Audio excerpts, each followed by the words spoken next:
Good morning, everyone. We're going to go ahead and get started. And I should say good afternoon where you are. I'm in California, so good morning to all of you on the West Mountain Time, and good afternoon to everyone on the East Coast, Eastern Standard Time. My name is Michal Kurlaender, and I am current president of AFP, and happy to co-host this Bridge webinar today on applying to dissertation fellowships. This webinar, Bridge, is part of a webinar series Bridge stands for Boosting Research in a Dynamic Governing Environment. It's a collaboration of the Association for Education, Finance, and Policy, AFP, with AERA, APAM, NCME, and SRI, and we're really delighted to be hosting today's session.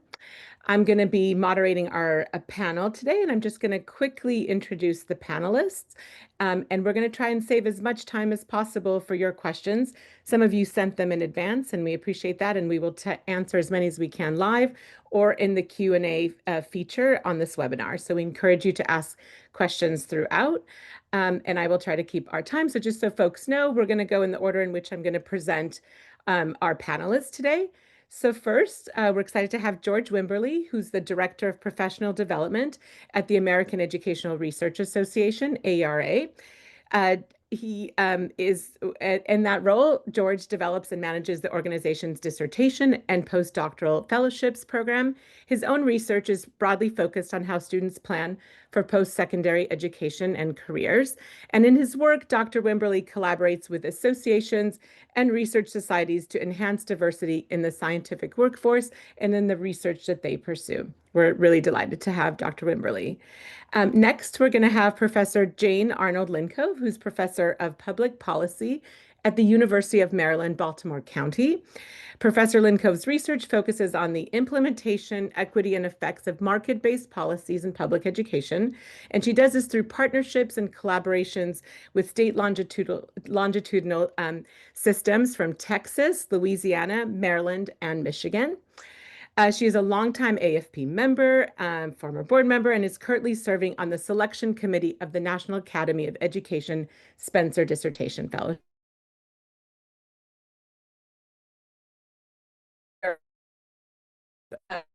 Story. So we're excited to have them talk about their experience, current PhD candidates. First, we have Todd Madison Hall, who's a PhD candidate in education policy at the University of Virginia. He is a 2024 AERA-NSF dissertation fellow. And Todd's dissertation work uses quasi-experimental methods to assess the impact of a 2017 ban on corporal punishment for students with disabilities.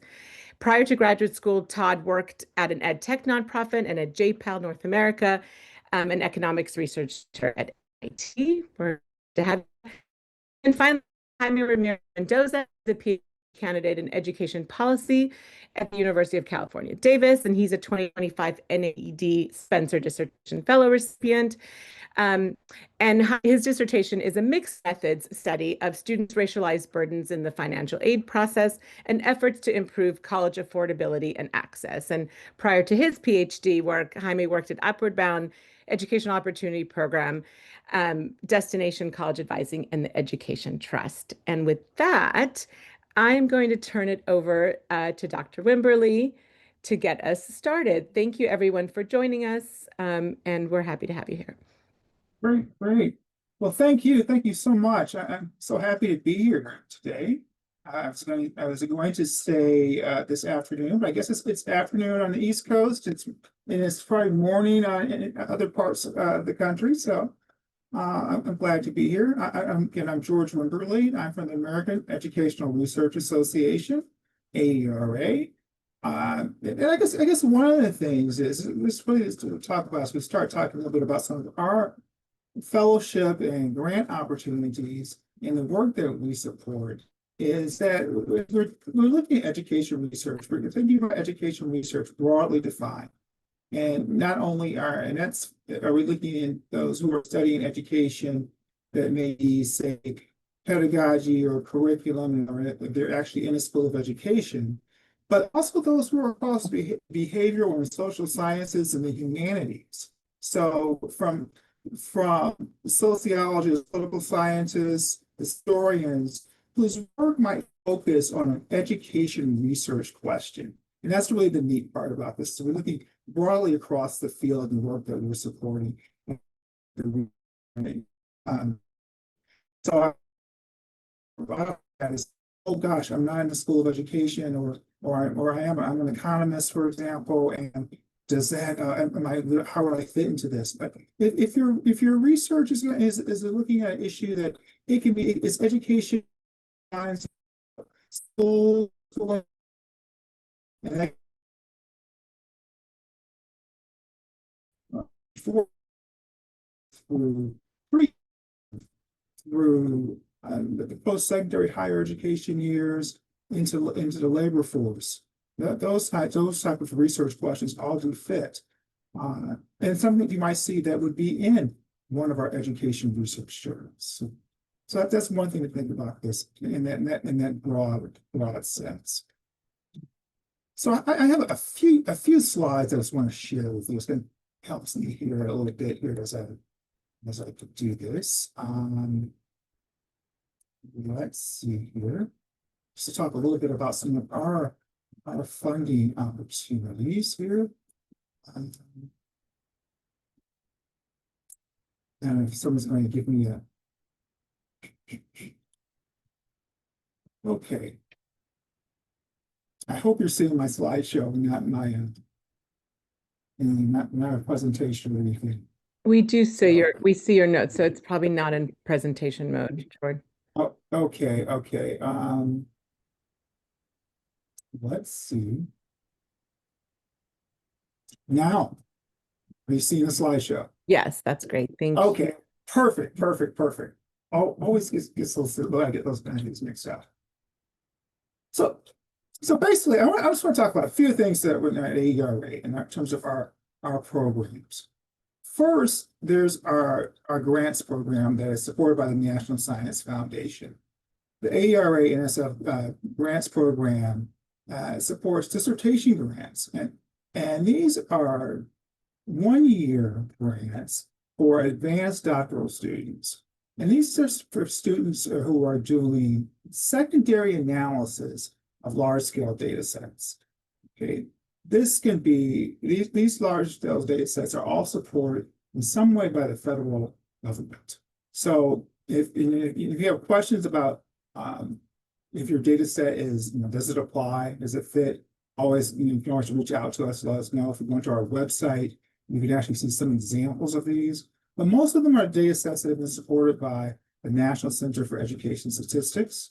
And there's some other design data sets, such as the Educational Longitudinal Study, the High School Longitudinal Study, some that have been around for the last, basically the last generation or more, last, 50 years or so.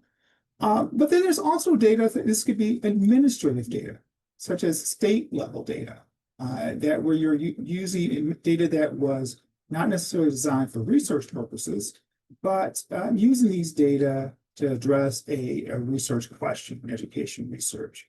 So sometimes it could be something like looking at if there's a data set where maybe you have maybe school transcript data or income data that and that's what you're using to as one of your primary sources in your dissertation work. So this is it's broadly defined and quite open in that sense. So, but one of the things that's key with this is that you're using the data. And I always say that this is an award not in a sense to learn to use the data, but to use it, and that you're applying it, and that it can be a study that could be replicated in a sense too, that others would have access to this data that and that you are now influencing the field with these resources. The grants program has been around now for 30 years. We have funded even in the last, say, 15 years, close to 300 dissertation grants. There's a lot of work that's out there that you will see that people are using the large scale data sets and that scholarship. So it widely used. We really look forward to funding new research, original research, new questions that are out there. But also though, too, not only beyond the funding support, is that we also try that there's research training and capacity building efforts that we do try to build into to all of our programs. Our grantees will also participate in our annual meeting. Those of you who know a little bit about the AER annual meetings, it's quite large. We'll bring together anywhere from 15 to 17,000 people. But for our those we funded, we do a special invited poster session that we do where there's a special attention given to your work. We do a small conference each fall too, where that can be very focused, where there's our governing board, our grants program governing board, who are senior scholars who are part of our program, as well as federal agency people who are around to get to give guidance and mentoring, to make new connections within the education and research field. So now as I think about this, so it's beyond, in a sense, that the funding that there is that research, sort of the research training and capacity building and socialization into the field. Other programs that we have, there's our AERA Minority Dissertation Fellowship in Education Research. And this is aimed at another one-year award. This is for racial and ethnic minority groups. This is at $25,000. But this is open to regardless of your research method. So it can be quantitative or qualitative, very open. Look on our website, some more details about this. Our aim is that we're trying to bring, again, more and more scholars into the field who are doing education research, who are on their way to be faculty members, or working as researchers, and will bring new and original questions and with their research. Although I know that this is primarily, this conversation today is primarily geared toward dissertation level. Those of you who may have finished, we also offer research grants, small research grants that are up to $35,000. And again, this is doing for those aimed at looking at doing secondary analysis of existing data, large scale data and these awards are for $35,000 for a 2-year grant. Often I would say that these are aimed at the early career scholar, and in many ways, because it's a small amount, $35,000. Often used for things like summer salary, course buyout, really to time that the aim is that over this 2 years, you would develop a manuscript that would be journal ready, and maybe there'd be multiple publications that will in the future that would come from this. For our competitions, I'll say this too, is that October 6th, just in a few weeks here, is the deadline for the grants program. And then for the Minority Dissertation Fellowship, November 10th. Now, those are the deadlines this fall. We will also have another competition or cycle for the grants program in the winter with a January deadline. So if you're not quite ready for the October 6th deadline, we can look toward January. So I know there's some questions. What is it? What makes a proposal competitive? One of the things is, I mean, I guess it's always so clear, and there are other questions here, but if there's something that you're clear, and that you have followed the guidelines, that we've taken so much time to work out these calls for proposals, and that it's just that you have, I always say, you've checked and double checked and things too, that it's clear, it's concise, that the measures that you have is very specific and well defined. That also, it's always the other thing is that it's something that is rigorous. If you're using statistical techniques, that they're appropriate, whatever your analytical techniques, that they're appropriate. It's something that is making a contribution to the field. I always say that at your stage, for graduate students, that you've definitely had things like your you've had your advisor and others really review your proposal for any of our competitions. Now, many times it's one of those things where we always see that so many people have done things like I've written these proposals, I've done this so many times and things, and you're cutting and pasting, but then sometimes what happens is that they make a mistake. They miss something, or you have to think about it. We'll get hundreds of these proposals. We need to read them through. If something doesn't, if it doesn't gel right, when you're cutting and pasting, sometimes those kinds of things it might not flow the way it should. That's why something that's always important. That you have like a clear proposal, that you follow what the guidelines are for the particular competition that you're applying to. Yes, I know there are others out there who have competitions going on at the same time and have slightly different proposals and formats, and we'll ask them different questions, and sometimes it'll be like, oh gosh, we see these same kinds of questions, but it's something that's different. I'm like, wait a minute, this looks like this might be for another organization's competitions. It's like it might not fit.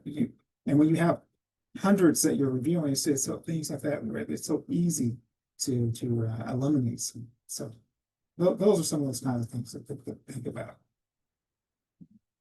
And I know we're going to talk a little bit more about some other things, but some of the common pitfalls, and I'll get more into that. So if you're using for data sets or things, when they're if basically, especially if you're using one of the secondary data sets, that you really can't address your question, it seems, with the question with this data set.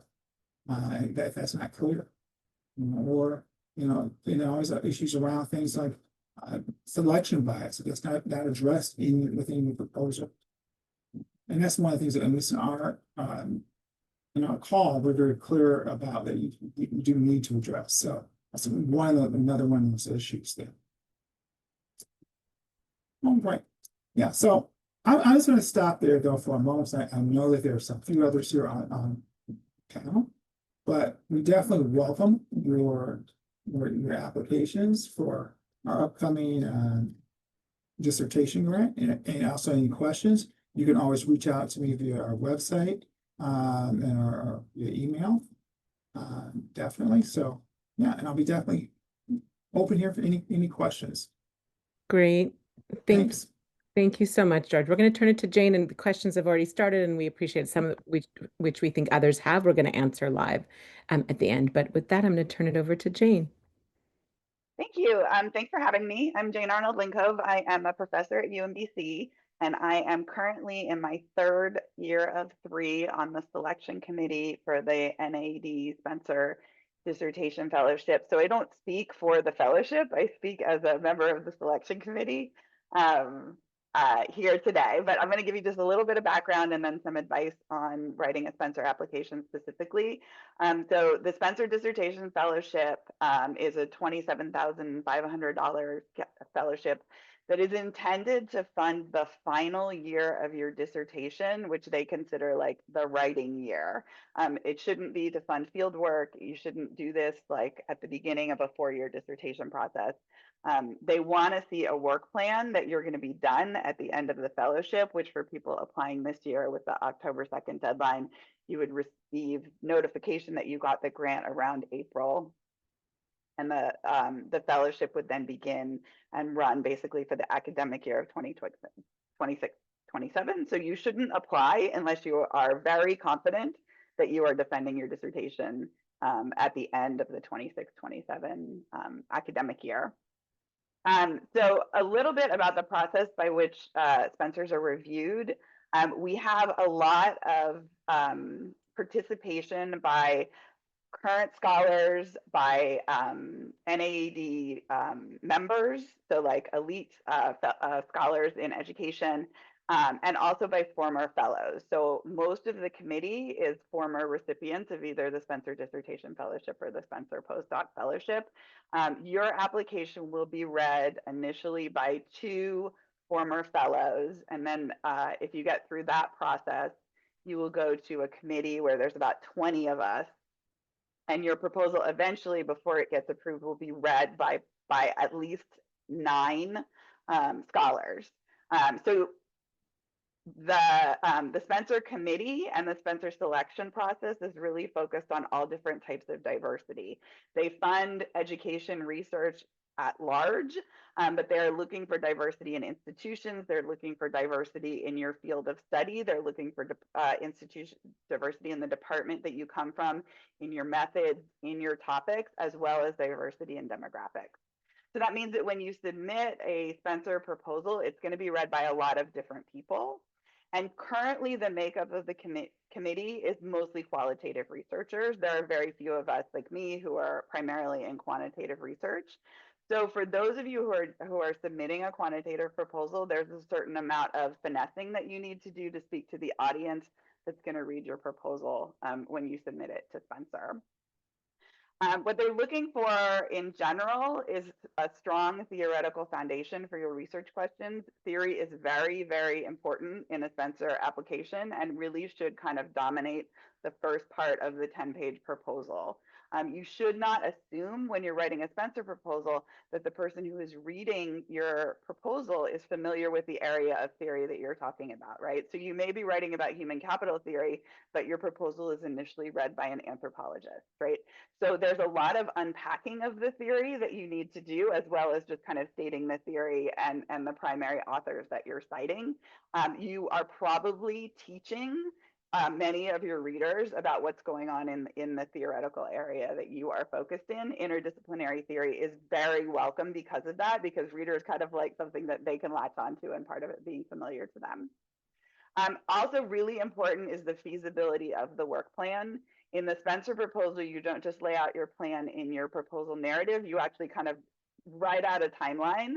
The timeline definitely needs a dissertation proposals date so that we know that your dissertation will be approved in time for you to do the work on the time frame. It's actually preferred that your proposal is already approved before you apply. But in your time frame, if you're applying in October, you say I'm going to do my dissertation proposal in January. That's okay, but we're going to check in before we give you a fellowship that you're actually on schedule with that. So you want to provide this realistic work plan. If your work plan is not realistic to complete by the end of 2027, just don't apply in 2027 and wait until the next cycle. But you really want to lay out that work plan. And finally, they're not very specific about what education research means to them, but they do want it to be relevant for education, and they want to fund people who have a future career in education research. There's a question on the application about what your future career goals, and there definitely is a right answer to that question, that you want to do education research in the future. That doesn't necessarily mean that you want to be a university professor, but you do want to be an education researcher. So like I said, they're looking for diversity across a lot of different categories. If you are, for example, from an institution that has never had a Spencer Dissertation Fellowship before or hasn't had one recently, that's actually really, really good for you in competing for a Spencer. If you are from an institution like the Education Policy Department at University of Wisconsin, where every doctoral student is encouraged to apply for a Spencer, you're actually not all going to get them, because we're looking for institutional diversity. We're looking for diversity in the field. Lately, we have been getting fewer quantitative proposals. So a quantitative education policy one, a psychometrics proposal, an economics proposal actually would provide more diversity compared to what we've been recently getting. They're also going to look at demographic diversity. So every single question about your demographics on the Spencer proposal actually goes into statistics that we see in the selection process. And so it's important to answer those questions as well. So a couple pieces of advice for those of you who are doing quantitative research or mixed methods research. Again, the committee is mostly qualitative. They are not math people. When I say that they want a theory-heavy proposal, that is not the evolution of your calculus. It is not Greek. It is not, look at all the econometrics I'm doing. It's actually more important to explain the theory of action of the education policy or intervention that you're studying than it is to explain all the theory behind the method that you have selected. So for example, if you are fortunate enough to be working on an RCT and you will have RCT data, they're not as excited about the fact that you have RCT data as they are curious about what intervention you are studying. So a lot of times the RCT proposals don't get a lot of support because the author hasn't argued in favor of the intervention itself. So for example, you might have RCT data for a socio-emotional learning intervention, and your theory states that socio-emotional learning is important, but you don't actually state the theory of action of the specific intervention that you're studying. They want to know if that intervention is well grounded in theory, and they want to know which theory you are testing by implementing and testing that particular intervention. So it's really important to focus there. When you're talking about complex econometric methods and complex specification strategies, you want to discuss them as if you're talking like you're teaching a methods course as opposed to that you're talking to your advisor. It is highly, highly probable that the person who's reading your proposal has heard the words difference and difference, but doesn't know how you actually execute one or why it provides quasi-experimental evidence.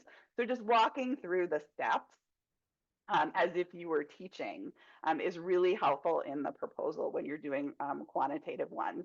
There is often just kind of a lack of support in the room for quantitative proposals when a lot of the qualitative researchers don't really understand what you're doing.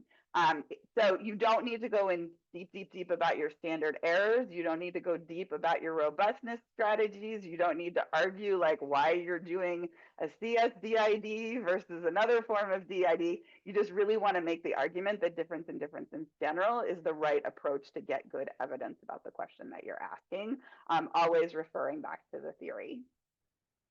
A lot of people in our field do a 3-chapter dissertation, and 3-chapter dissertations are going to be the minority in the Spencer applications. That is fine. We happily fund 3-chapter dissertations. You just need to present them in a Spencer proposal as a holistic project. So number one, you want to present the work that you are going to do, not the work you've already done. So if your dissertation proposal was a fully completed paper 1, you don't want to just submit that for your Spencer. You want to tell them what you are going to do when you have the money, not what you have already done. So sometimes people just submit this one paper and it's already done and it has great results. And then the committee is like, but they're already done. Why do they need a fellowship? Right? So you want to propose the things that you haven't completed yet. It's great to talk about all 3 pieces. I would present them as much as you can as a holistic set of research questions in the front. And then if you don't have room to explain your methods and all of your plans for 3 independent papers, that's fine. But you definitely want the committee to know that this is part of a whole and this is what the whole dissertation will cover. It's not just an afterthought to this committee that you're writing other papers. They want to know about the whole dissertation. So don't submit that completed paper 1 as the proposal. Submit it as a proposal to do the full dissertation. So if you are doing a project with data, you need to demonstrate, because of this feasibility is really important, you need to demonstrate that you have the data, right? So if you're still in a data application process, you want to be really upfront about where you are in that process, and you want to add to your timeline when you think you'll have the data. But again, sometimes it's just better to wait a year until you have your data in front of you before you apply to the Spencer, because it's really important that they want to fund a feasible project. They don't want to hear later on that you didn't get the data and you weren't be able to use it, and they get really concerned about that. A couple other things the panel cares a lot about. They care about equity and injustice a lot. This is really a focus of many of the qualitative dissertations that they receive. For those of you doing quantitative dissertations, you want to highlight any subgroup analyses that you're doing that would give insight into how mechanisms vary for subgroups and would give insight into how access to programs is unequal, outcomes of programs is inequitable, things like that. Don't be afraid to use words like intersectionality and to explicitly model intersectionality in your proposals. There are people on the committee who are going to prefer a quantitative proposal that cites quant crit methods, and so don't be afraid to cite those as well. For some people, this is going to be a negotiation with your dissertation chair, but this is how this is what Spencer is looking for. If you are leaning heavily into human capital theory as an economist applying for a Spencer, you want to also include some perspectives that address equity, like whether you are including also social capital or academic capital or theories like this. It is really better to have an integrated theory that includes things other than the economic theory that some of us, our committee members, may be perfectly fine with, but the Spencer Committee really is looking for a more broad, holistic treatment of equity and inclusion that we might see in a typical economics dissertation. And then I just want to end with like a couple red flags from the current committee that I serve with. A couple things they hate seeing are that you are, quote, filling a gap in the literature. So everybody says they are filling a gap in the literature, and often it's not actually a gap in the literature. And a lot of proposals will exaggerate their contribution by using a sentence like, nobody is studying, nobody is talking about, nobody has ever done ... When you read 300 proposals, you hear these words over and over again. It is better to frame your dissertation as contributing to a growing knowledge related to your research question. So instead of saying like, I'm new and different, I'm doing something totally new, what you want to say is like, here are the studies that inspired me to do this study. I'm doing it with a group where it's never been studied. I'm doing it in a type of implementation it's never been studied. I'm looking at textual factors. I'm looking at mechanisms. You really want to be like contributing as opposed to like radically veering away from the tradition. You do want to look in your lit review for literature outside of econ. If that's all you have in your dissertation proposal, you want to expand that for your Spencer proposal. This is actually a mistake that students who, in several disciplines make, is to say nobody's studying this because they haven't read it, whereas like over in another discipline, it might have actually been studied a lot. Because the Spencer Committee is interdisciplinary and it has a lot of experts on it, you want to make sure that there's nobody in the room who's like, hey, like I actually wrote that paper, or hey, my field has actually spent a lot of time thinking about this. Even if their field hasn't thought about it, they really want you to have done a more broad of a lit review than you might have done for your dissertation proposal. So I will stop there and wait for questions to provide more details. Thank you so much, Jane. That was really helpful. Questions are coming in, so we're going to hold off answering. And I should have said at the onset, we're going to run the webinar until about 15 minutes after the hour, but we'll stick around for questions. At this point, I'm going to turn it over to Todd to tell us about his experience. Good afternoon or good morning, everyone. My name is Todd Hall, and I am currently a quantitative research scientist at Gibson Consulting Group, which is an education research and consulting firm. I was a 2024 fellow with the AERA-NSF Dissertation Fellowship, and I graduated from the University of Virginia in 2025 this year with a PhD in education policy.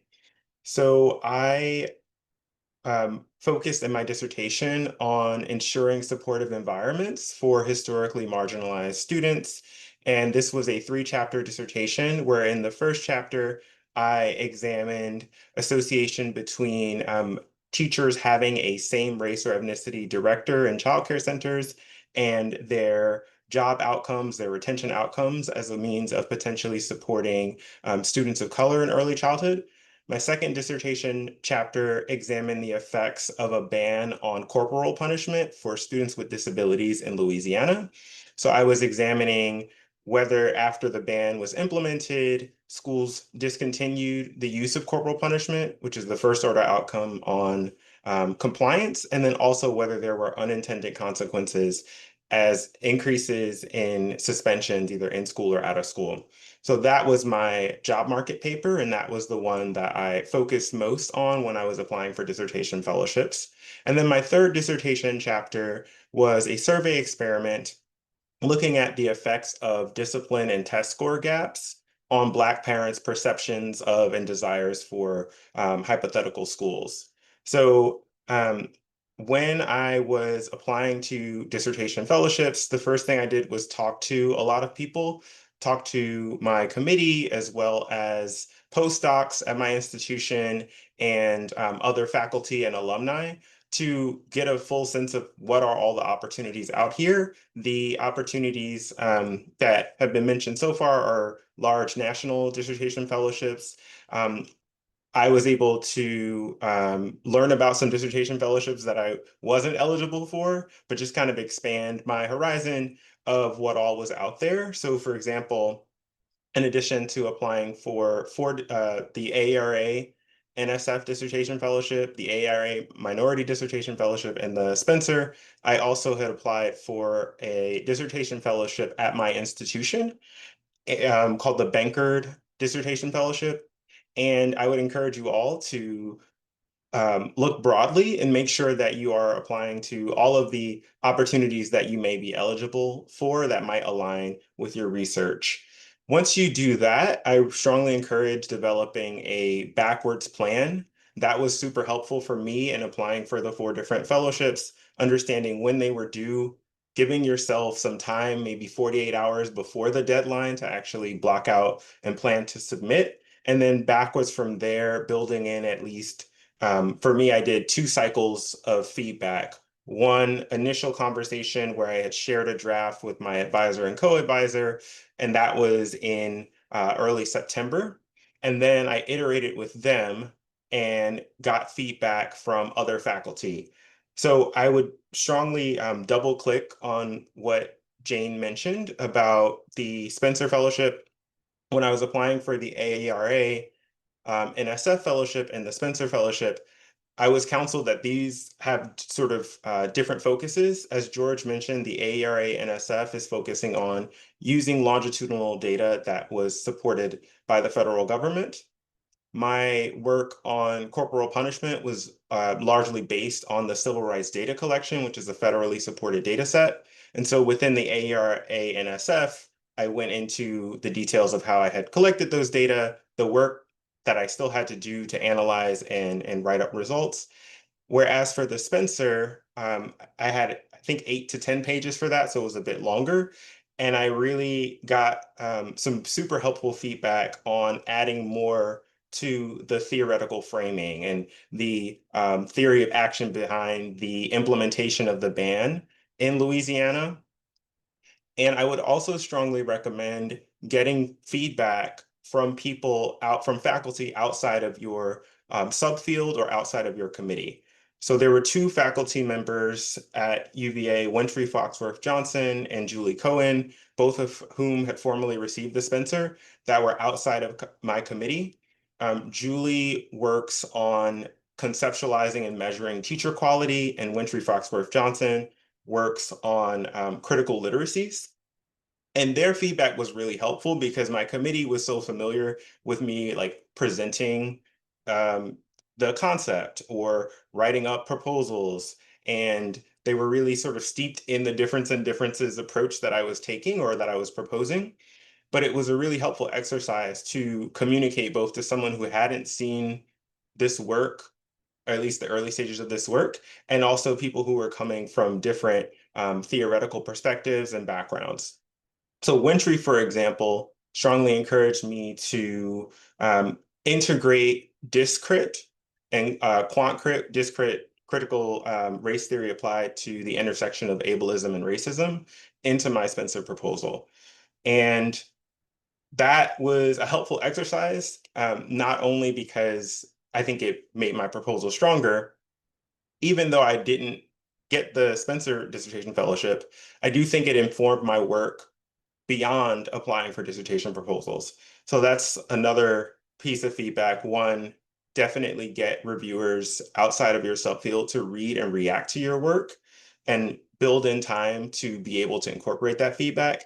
And 2, know that if you are getting this rich feedback, even if you don't ultimately secure one of the national dissertation fellowships, perhaps you've applied for a smaller research funding opportunity or a fellowship at your institution. And even if you don't get one of those, the work that you're putting in and the feedback that you're receiving from different faculty members will just advance your dissertation, make it stronger, and push you further along the lines to graduating. So I would highly recommend that. In addition, you really want to tailor your proposal to the organization. As I mentioned, for Spencer, there was more of an emphasis on the theoretical framing. Whereas if you're making your backwards plan, you might think, oh, this deadline is due shortly after this deadline. You want to recognize time to take the core of what you're proposing in your dissertation and make sure it aligns with the priorities and the guidance, and especially the application requirements that have been issued in the call for proposals. I will also say that you want to build into your backwards plan any requirements that your institution has. So for example, I can tell on myself, I missed a requirement to provide my budget and proposal to UVA's Office of Sponsored Special Programs. So after I was awarded the AERA-NSF, I had to go back and make sure they had my proposal and approve my budget before we could receive funds. So it didn't cause a major delay, but that is just something that I would recommend thinking through and making sure that you dot all the T's, dot all the I's and cross all the T's with your institution. Another thing you want to pay close attention to is the feasibility of what you're proposing, and also the feasibility of fitting the content of what you're proposing into the page limit. So I mentioned I did a 3-chapter dissertation. For all of my dissertation fellowship applications, I primarily spoke about the ban on corporal punishment for students with disabilities. And then I briefly mentioned my 3rd dissertation chapter, which related to Black parent school choice and how they respond to discipline disparities. So with my first chapter of my dissertation, it was actually published by this time. And I don't think I talked about it at all other than in the framing of my dissertation broadly. So definitely there's a sweet spot where you are proposing work that has enough legs that you're able to get the data and that is feasible, but is not complete. Because again, as others have mentioned, they are funding your ongoing work or your writing throughout your dissertation year. And then the last thing I'll say is that they are also funding a scholar who has potential. So I would again refer you back to having people outside of your subfield read your materials and especially your narrative so that you can get feedback on whether you're being clear enough that what you are proposing is the importance of it is evident even to someone who may not be deeply in the minutia of your specific literature. So I think I will pause there and look forward to questions. Thank you so much, Todd. Really appreciate it. And I'm sorry I missed to congratulate you on completion. So, Dr. Hall, that's no small feat. Thank you so much for doing that. Jaime, we'll turn it over to you. Perfect, gracias. Hola y buenos días, everyone. My name is Jaime. I use pronouns. I'm a PhD candidate studying school organization and education policy at UC Davis. And I am a recipient of the NAED Spencer Dissertation Fellowship for 2025. And my dissertation was like a mixed methods study where I used survey data, 6 interviews to analyze how systemic racism affects centralized administrative burdens within financial aid ecosystems, and then the cultural capital that marginalized students, specifically Latinx students, leverage to overcome these barriers. And I definitely want to give a special shout out to my PhD advisor for one, and also my friend, Dr. Alberto Guzman Alvarez. They both believed in me when I didn't believe in myself and actually nudged me to apply to Spencer.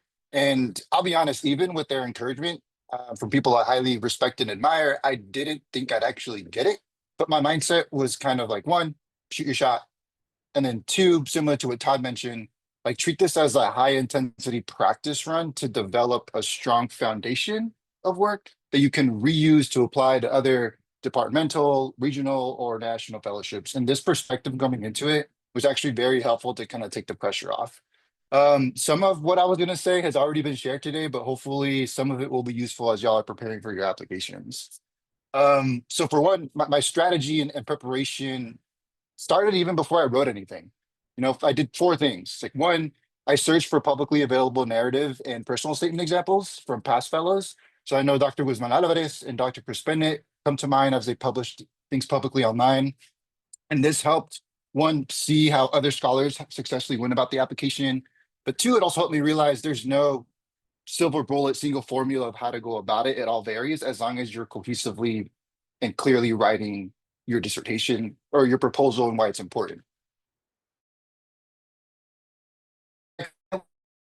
It sounds really, really small, but it helped a lot. I made a login for the Spencer Fellowship right away. I went through all the web pages and outlined what was required because on the website, it says you need personal statements, a work plan, an abstract, and a narrative, and letters of rec. But in the application, there was like short answers and positionalities and something else that was not on the main web page. And I was glad that I did this before attending webinars and reaching out to people because it gave me a roadmap and helped me shape sharper questions and also gave me a better sense of how to outline the work. Third, I reached out to my network to see if they knew any fellows. Higher ed is pretty small, connect you. And if not, Spencer does post fellows every year. So if you're comfortable, you're more than welcome to reach out to them if they fit in regards to your analysis and or methodology. And then lastly, I actually read the PDFs in the resources tab on the Spencer website. And that provided great insight in how to craft and frame things, especially my qualitative analysis. As for timeline, very similar to Todd, I worked backwards from a deadline using a simple like Gantt template chart from Google Docs. My timeline was from August to the end of September, where I built in time for feedback and set a goal to submit a day or two early, just in case the website was finicky the last day. And that this timeline also meant, you know, in addition to doing the PhD stuff and the work stuff during the day, I actually try to carve out or block out my evenings, like after 6 or 7.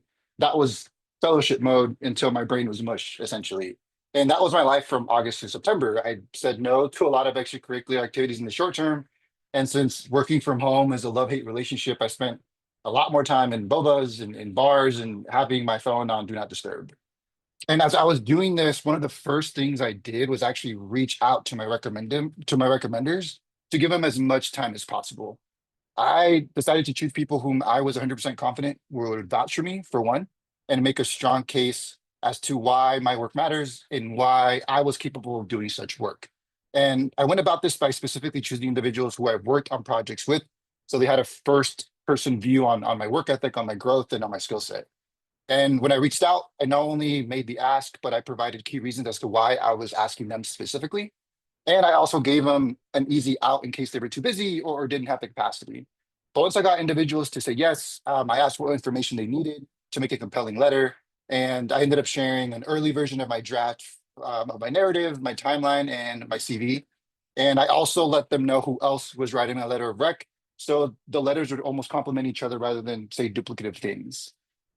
When it came to the route, I realized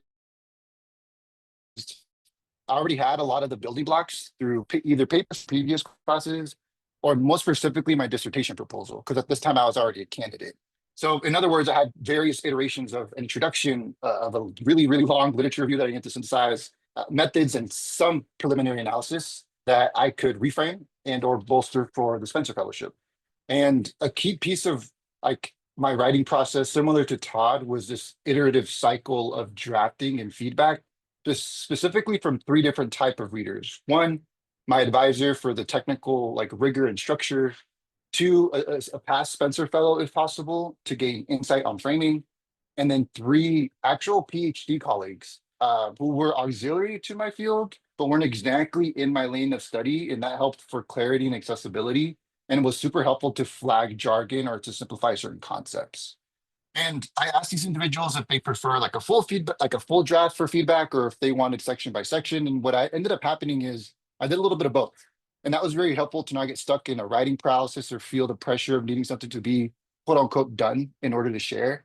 So sometimes I would just share my introduction and literature review. And while that was being edited, I would then work on the frameworks and research design. And then I would rinse and repeat until I went through the entire section.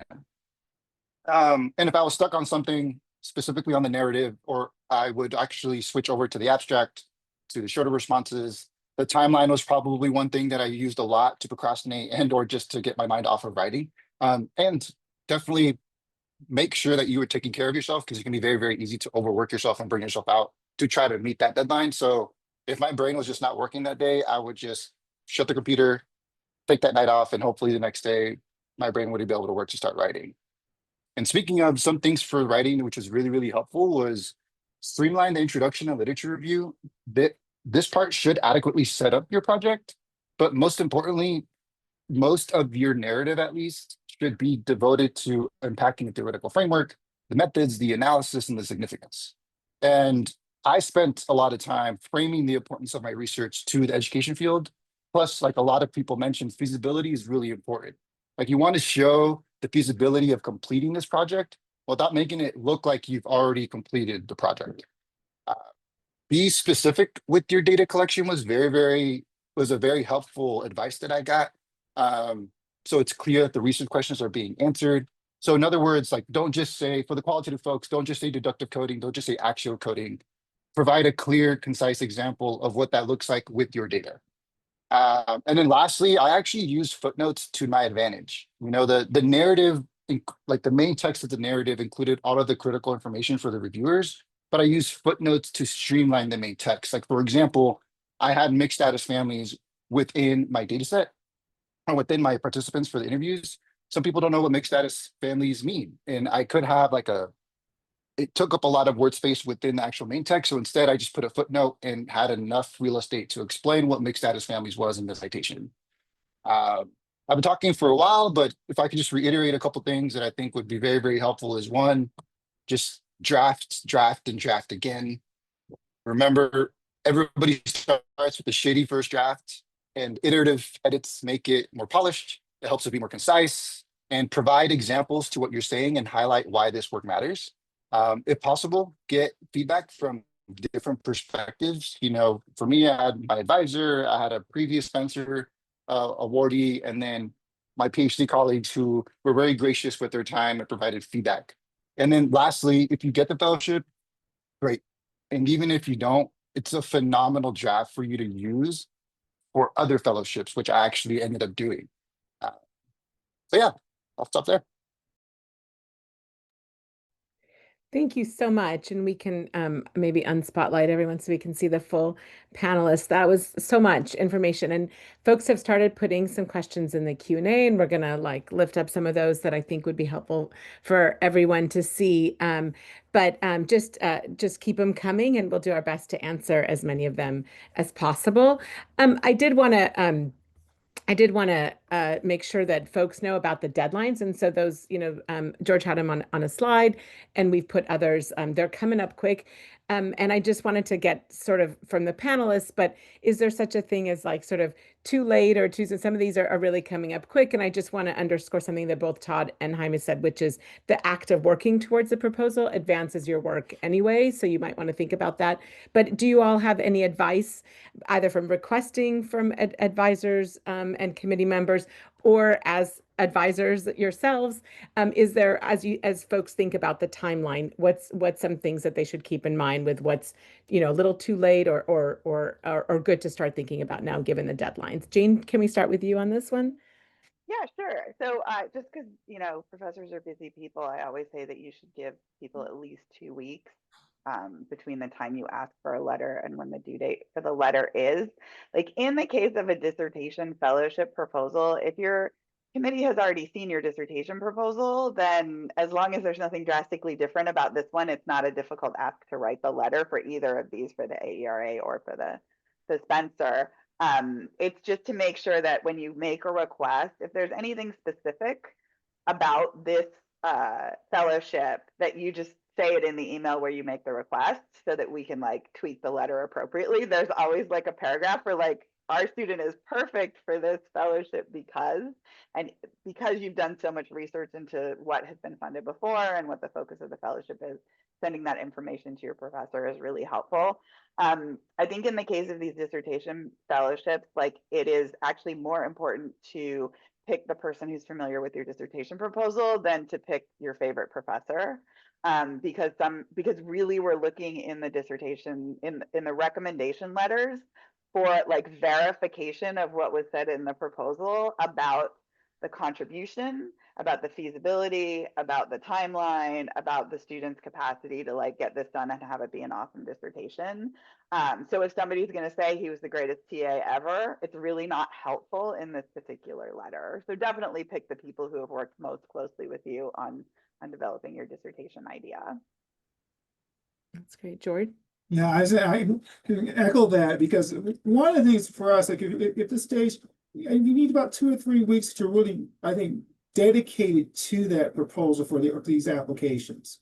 And because you want that, whoever's writing for you, that they know what you are submitting to these different competitions, what, we talk about the contribution. For our case, when you're talking about these different data sets, that it's clear not only you have access, what you're doing with the data sets, if they're data linkages, if things are up and running. Yeah, you're right. You're a great research assistant, great researcher, but this is someone who is, they have really been deep into these data. And when you're faculty member, we say, I've learned things from the data that the students taught me, that kind of thing, because they wed to this. That's when it's really neat. We know that you're making that contribution. You're moving the needle in a sense.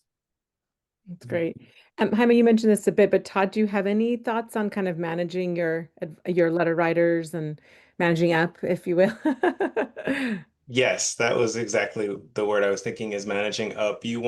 So when I came up with the backwards plan, I failed to mention this, but I sent that to my advisors and said, hey, these are the dates that I'm hoping to have a draft. These are 2 weeks that it would be great if you could review in that window. Does that seem feasible, or do you foresee any like conflicts at this point? And then give them a chance to say, oh, actually, can we move it, a week up or a week back? And then kind of work with them that way. And then as Jaime mentioned, if you are iterating on the draft, you can say, like, this part you've seen substantially is very similar to my proposal. This part is new material. Please focus here if you have limited time. And that way you can sort of optimize the feedback that you're getting. That's great. Another just like industry secret is that we don't hold up applications because of letter writers. So the student is expected to meet the deadline. Like ideally, so do the letter writers. But if you are meeting the deadline and your advisor is not meeting the deadline, just email the people at NAED and they will deal with that situation. I have been the late letter writer as well as been a committee member, and they're actually pretty forgiving of the letter writers. Just get your stuff on time. But don't walk away because your professor is like, I need 2 extra days. Just submit your proposal, then send the email that says my professor needs 2 extra days. Yeah. Same thing for AERA. Just go ahead. I was just gonna, well, I sent like this is 48 hours reminder as well. I'll just say that I'm a person who really loves those gentle and even sometimes less gentle reminders, would never want to jeopardize a student from getting them. So most of your faculty appreciate the nudge, and if you're worried about it, you can say, is it okay if I nudge you to get this in? And most of us will just say yes, because we much more fear not getting in and not getting it in. But always asking is a great idea. I'm turning to a different topic because Jaime, you mentioned this too. I want you to say a little bit more. I'm curious, also from being a reviewer on these, like kind of as you think about the 8 to 10 pages of the narrative of these proposals, how, what percentage or kind of how much did you spend on theory versus methods? I think this, Jane emphasized this a lot for Spencer, and George, you may have some thoughts for the AERA, but we want it all, right? We want a good theory description. We also want to know that the methods are sound. So can you give some advice around sort of how you split this up and how you can, devoted the pages to all of these to go in enough depth? Jaime, we'll start with you since you mentioned it. Yeah. Sounds good. I'm actually trying to pull it up because I'm like, when's the last time I saw this? I'll be honest, I think the first draft, I didn't even think about pages. I didn't think about none of that. I just kind of put everything that I thought was important somewhere. And then I was like, okay, this is what I have to work with. This is what I have to get down to this amount of pages, right? Which is hard because I'm passionate about the work I'm doing. So you think all of it's important. And that's where it's like very critical to streamline. And I think for me, the best advice that I got was like, oftentimes these are experts in the field.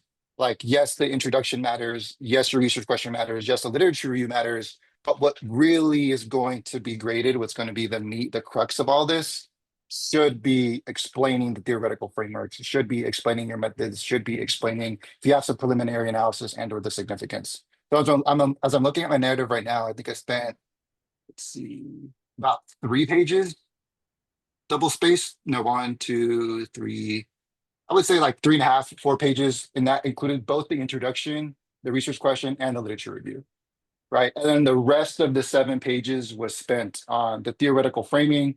I used QuantCrit, racialized administrative burdens, which is really 2 different theories in one, and then community cultural wealth.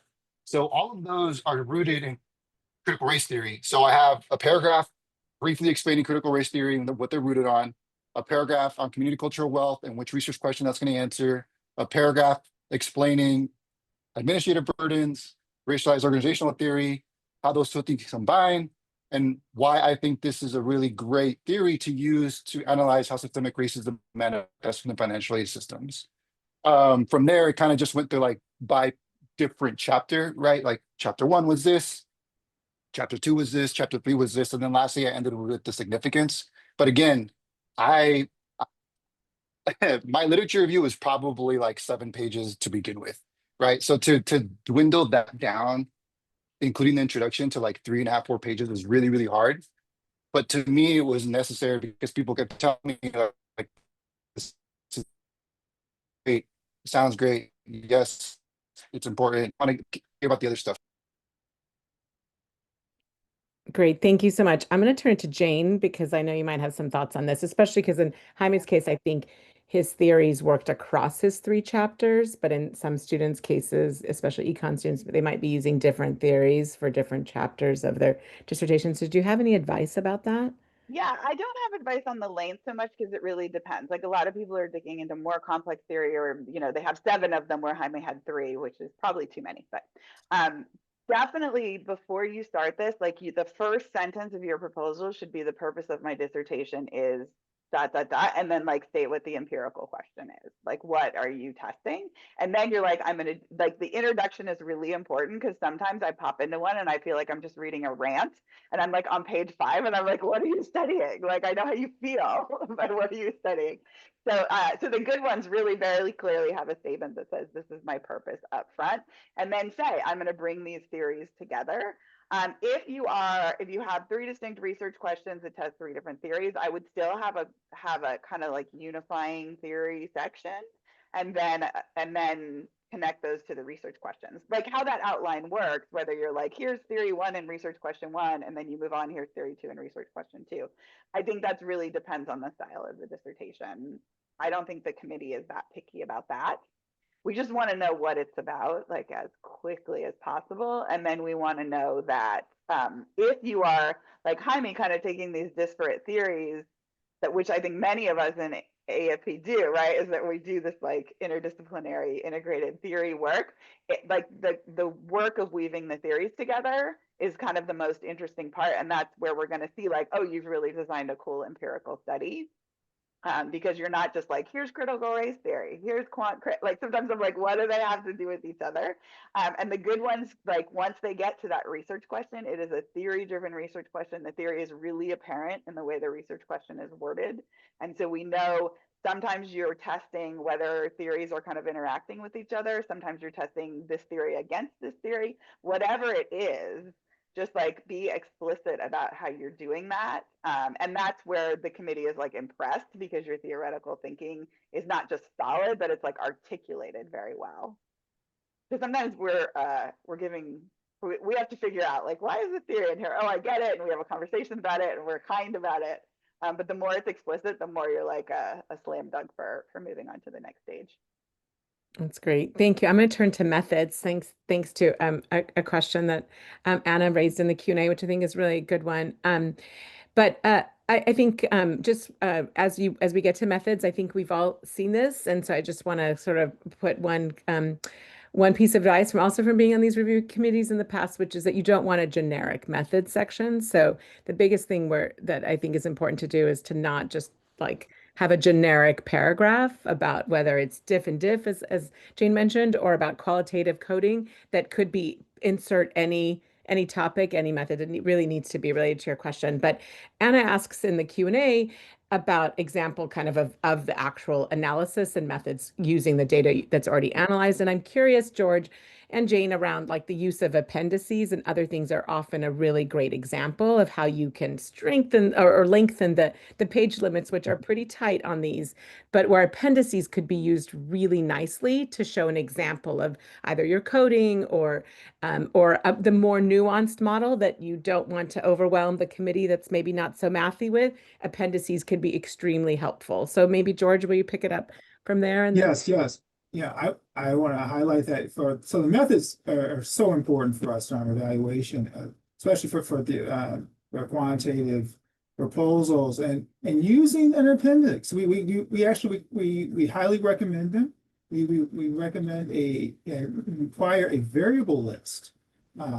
So that up to 2 pages, we have put a limit on it that you're describing what if there's a nominal name for the variable too, so that it's something that's standard, as well as if it's a new data set describing what exactly is this, so someone knows that what you are actually measuring and how you're measuring it.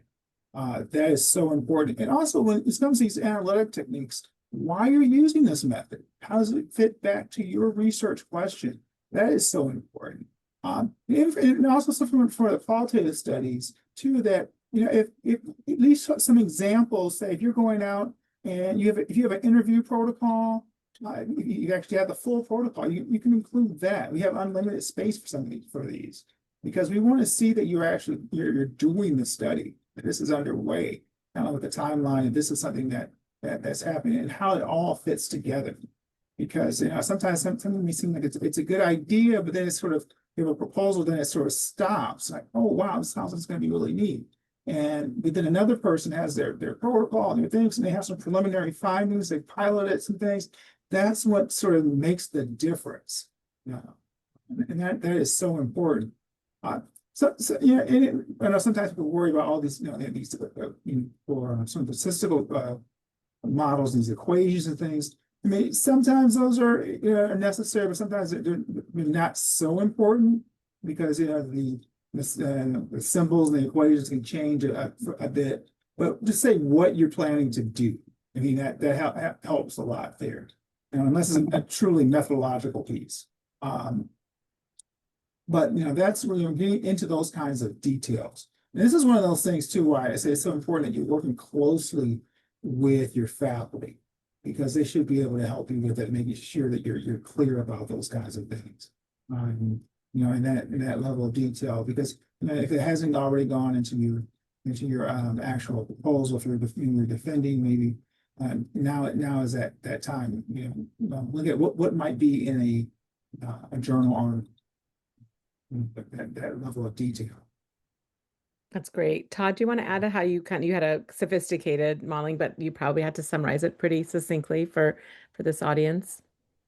Sure. So I was doing a quadruple difference in difference at the time, which had a lot of differences, but I basically practiced different ways of writing it, and then I also showed it. So I had a figure that just looked at time trends over time for like corporal punishment rates of the different outcomes, so that I could explain in a visual and intuitive way that like here's the intuition of the comparison that I'm making. There's an equation if you want to dig it, not saying that, but like basically having the equation if you want to dig in, but making sure that the reader could get the intuition for, I think someone said earlier, like that the method that you're using is appropriate for the type of analysis you want to do. And I think that was the most important thing. And so I think someone in the chat asked, how do you demonstrate that you have the data? You could say like, I have the data. For the AERA-NSF, you have to, like George said, provide the variable list. I think throughout your proposal, there may be ways to show some preliminary analysis or at least descriptives to say, hey, I have at least some of the data cleaned up and running, and I know that I've sort of squared away some of the basic things about feasibility. For folks doing diff and diff, if there is like visuals that you can provide with trends over time, that could be potentially a great appendix to talk through some of your the concept around the method. That's great. Super helpful, and demonstrating Jane's point about teaching, kind of using that as a way to sort of illustrate. Yeah, that's great. So are there, I think I want to underscore a couple of things. You know, as non-applicants, we are not in the portal. So if there are specific questions, folks are asking about the specific portal questions. We've looked at them many times, so feel free to put those in the chat. And then also just some specific questions about dates and deadlines. I want to put Todd on the spot for a second and ask you about the sort of the use of this document that's the proposal that then also is the submission for fellowships and grants. And I'm curious how much you continue to use that document, say when you wrote a cover letter for jobs and otherwise, to sort of think about what's the work. And this is really just kind of an advertising that these proposals are, this exercise of trying to write for a more general audience in a more succinct way is potentially useful for many other times where you might need it. I'm just curious if you can talk a little bit about using the proposal language or the submission language for other things that you may have applied for. Definitely. I definitely use the proposal language in a manuscript that's currently under review based on the work that I did that was graciously supported by the fellowship. I also used it in job applications, cover letters for both academic and non-academic um, positions. So there might be a brief section of your cover letter for my current job as a research scientist or research in industry where you discuss your dissertation and demonstrate your familiarity with some of the methods that you might be applying. And so being able to very quickly speak to the paragraph that I mentioned or the section I mentioned in the proposal where I'm trying to explain a quadruple difference, I've had to do that very similar exercise in a conversation with the school district while I was interviewing for a research position there. So I think there are definitely ways to repurpose your writing. It may be in the manuscript and it may be in either a cover letter, a job application, or even a conversation that you're having with a potential employer.